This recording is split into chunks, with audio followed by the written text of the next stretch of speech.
Welcome welcome to new session. আজকে আমরা আলোচনা করব ক্লাস 10 এর ইতিহাস বই নিয়ে। কোন বইটি সবথেকে ভালো হবে? মার্কেটে অনেকগুলো বই রয়েছে, তোমরা পাবে এই টাইপের অনেক বই, বিভিন্ন প্রকাশনীর বই রয়েছে। এই প্রকাশনীর বইয়ের মধ্যে আমি মূলত 6টি বই নিয়ে এসেছি। মার্কেটে অনেক বই রয়েছে, আমার পছন্দের 6টি বই। তার মধ্যে সবথেকে ভালো বই কোনটা, কোন কোন বই কোন কোন স্কুল রিকমেন্ড করে, বা তোমাদের স্কুল কোন বইগুলো রিকমেন্ড করছে সেটা কমেন্ট সেকশনে অবশ্যই জানাবে। আজকে আমি আমাদের স্কুলে কোন কোন বইগুলো আমরা ফলো করি বা কোন কোন বইগুলো স্টুডেন্টদের নিতে বলা হয় সেগুলো আমি ডিটেলসে আলোচনা করছি। বর্তমান বাজারে বিভিন্ন পাবলিকেশন নতুন নতুন আপডেট করে নতুন নতুন বই পাবলিশ করছে।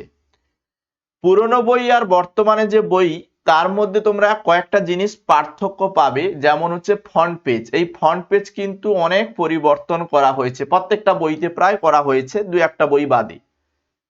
তাছাড়া বইয়ের ভেতরের যে সিলেবাস, সেই সিলেবাসেও কিন্তু কিছু কিছু জায়গায় চ্যাপ্টার ভিত্তিক ভাবে যখন লেখা হয়েছে কিছু কিছু জায়গায় ছোটখাটো পরিবর্তন করা হয়েছে।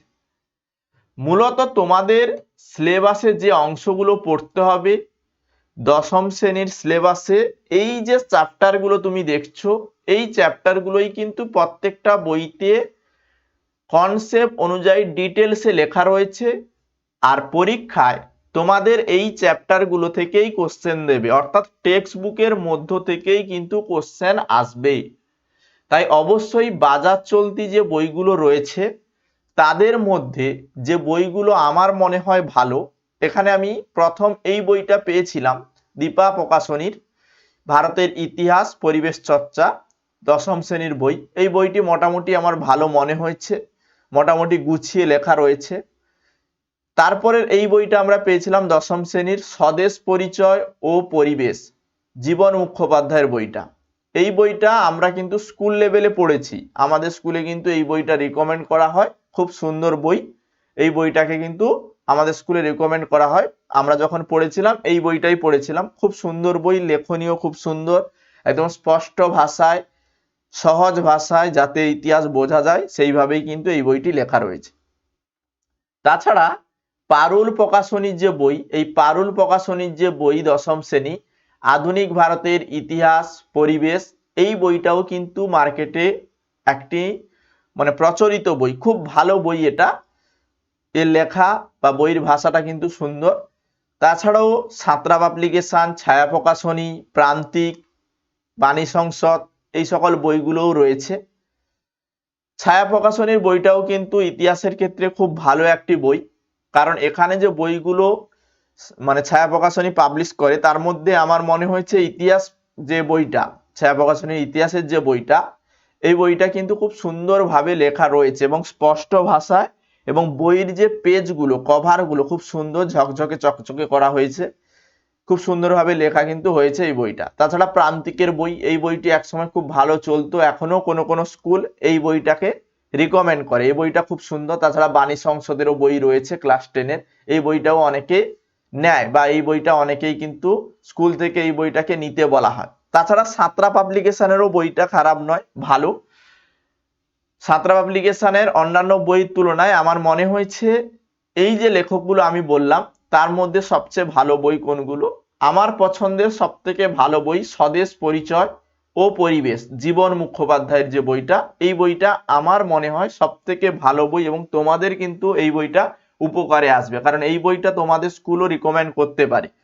হয় এই বইটি তোমাদের স্কুল রিকমেন্ড করবে, না হলে ছায়া প্রকাশনী বা সাঁতরা এই বইগুলো রিকমেন্ড করবে। এবার স্কুলে যদি কোনো বই রিকমেন্ড করে, স্কুল থেকে যদি কোনো বই নিতে বলা হয়, অবশ্যই স্কুলের স্যাররা যা বলবে ওই কথাটা তোমরা শুনবে, কারণ স্কুলে যখন পড়ানো হবে, সিলেবাস যখন পড়ানো হবে, স্যার যখন পড়াবেন, তখন কিন্তু স্কুলের বইগুলো বা স্কুল যে রিকমেন্ড করছে বইগুলো ওইগুলো ধরেই পড়াবেন। ওইগুলো কিন্তু তোমাকে কিন্তু একটু বুঝে নিতে হবে বা পড়তেও বুঝতে সুবিধা হবে। তাছাড়া আমি যে কথাগুলো বলেছি বা যে বইগুলোর কথা বলছি, সেই বইগুলো তোমরা যে কোনো একটি টেক্সট বুক নিতেই পারো, যে কোনো একটি টেক্সট বুক, যে সবগুলো টেক্সট বুক নিতে হবে এমনটা নয়। যে কোনো একটি টেক্সট বুক নেবে, কারণ সবগুলো টেক্সট বুকের সিলেবাস কিন্তু একই রয়েছে। সেই একই সিলেবাস, এই সিলেবাসটাই কিন্তু রয়েছে 8টি অধ্যায়। প্রত্যেকটি অধ্যায় এইভাবে ডিটেলস একইভাবে, লেখার যে ভাষা প্রায় একই, কারণ ইতিহাস তো আর পরিবর্তন করা যাবে না।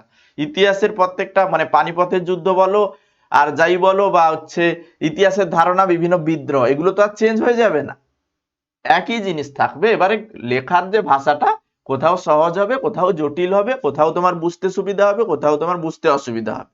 তাই বই যখন কিনবে, যখন কোনো বুক স্টলে যাবে, বইয়ের পাতাগুলো দু একটা উল্টে উল্টে দেখবে, বিভিন্ন প্রকাশনীর বইগুলো নেবে, নিয়ে দেখবে যে কোন বইটার ভাষা তোমার, কোন বইটির ভাষা তোমার বুঝতে সুবিধা হচ্ছে, বা কোন বইটির ভাষা তোমার মনে হয় নিলে সুবিধা, পড়ে মুখস্থ করতে পারবে, মনে রাখতে পারবে, একটা নলেজ জ্ঞান করতে পারবে। এই নলেজ গেইন করতে হলে তোমাকে কিন্তু এই বইগুলো নিতে হবে। যে বইগুলোর কথা বলছি তার মধ্যে যে কোনো একটি টেক্সট বুক নেবে, প্রত্যেকটি সাবজেক্টের উপরে, ইতিহাস, ভূগোল, তারপরে আমরা জীবন বিজ্ঞান, ভৌত বিজ্ঞান, প্রত্যেকটি সাবজেক্টের উপরে সিলেবাস সম্পর্কে ডিটেলসে আমরা আলোচনা করেছি। সিলেবাসগুলো কি কি পড়বে, কিভাবে পড়বে, কোন চ্যাপ্টারগুলো থেকে কোন কোশ্চেন কোথা থেকে দিচ্ছে, কতগুলো কোশ্চেন দিচ্ছে, সমস্ত কিছু ডিটেলসে আমি বলেছি। চ্যানেলে ভিজিট করলে তোমরা কিন্তু ওই ক্লাসগুলো পেয়ে যাবে, ওগুলো দেখবে। তাছাড়া প্রত্যেকটি সাবজেক্টের উপরে কোন কোন বইগুলো তোমাদের প্রয়োজন, কোন কোন বইগুলো ভালো, সেগুলো আমি বলেছি। বইগুলো দেখবে, যে কোনো একটি টেক্সট বুক নেওয়ার চেষ্টা করবে। মার্কেটে বাজার চলতি অনেক বই রয়েছে, তোমার যেটা মনে হবে ভালো তুমি সেটা নিতে পারো, বা আমরা যে কথাগুলো বলছি, যে বইটার কথা বলছি, তোমরা কিন্তু সেই বইটা নিতে পারো। আমার মতে জীবন মুখোপাধ্যায়ের বইটি নিলে তোমাদের সুবিধা হবে। ঠিক আছে, আজকে সেশন আমরা এখানেই শেষ করছি। পরবর্তী সেশনে আমরা আরো ক্লাস, প্রত্যেকটি সাবজেক্টের উপরে যেভাবে ক্লাসগুলো দিচ্ছি চ্যাপ্টার ভিত্তিক ভাবে, সেগুলো আমরা প্রোভাইড করব। অবশ্যই কিন্তু দেখবে। ঠিক আছে, ওকে।